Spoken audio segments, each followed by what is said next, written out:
ก็เป็นจันทีมาหอดกว่าบัตรสภาพเนาะแล้ว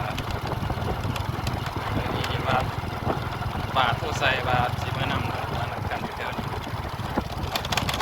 ที่นั่งอยู่บนได้แล้วบาทเลี้ยงเนาะถ้าผู้ใดได้เคยติดตามคลิปของจันทีก็คงจะเห็นปลาเลี้ยงหรือว่าจะเลี้ยงซาบันล่างที่ว่าไปดำหน้าก่อนราคาอยู่แถวได้แล้ว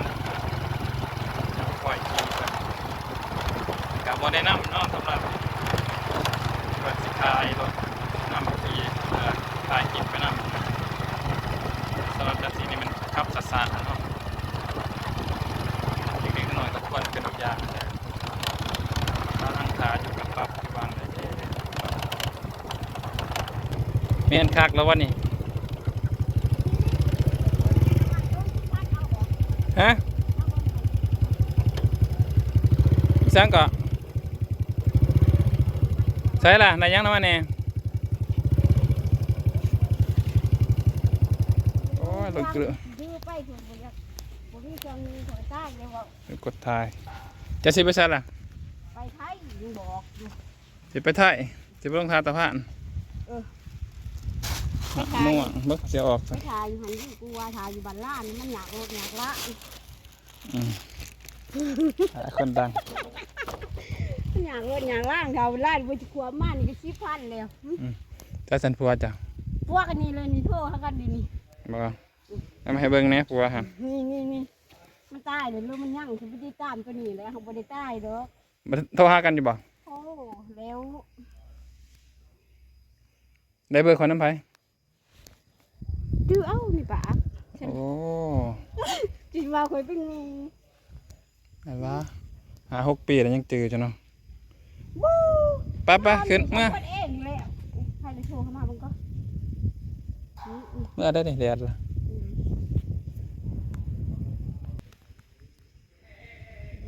ขี่กันเมื่อบาทเลยไม่ตายเลยตะกี้มันโทษอยู่นี่มันบุดอ้อนช่วงสมุนเลยอันนี้ว่ามันบล็อกใจใช่บล็อกปืนแล้วบล็อกนี่ดิ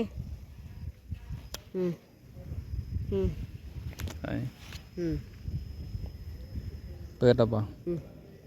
มันเป็นบล็อกข่อยมันบล็อกจะขาวไปคือรถเมื่อบาทนี่ขอกันเมืองเพ่งตอนนี้ก็ใกล้สิหอดบ้านแล้วเนาะทุกคนใช่ละยายเลี้ยง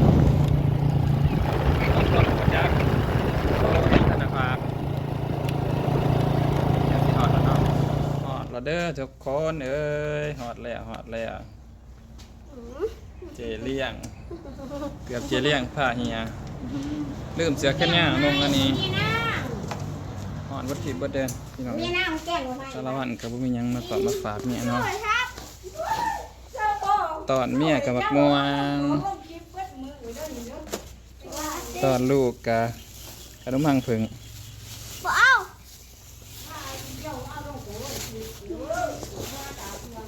โทรศัพท์หน่วยหนึ่ง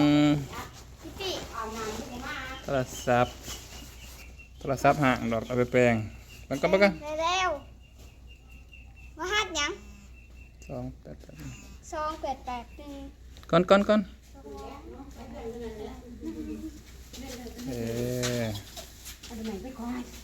ดีใจบ่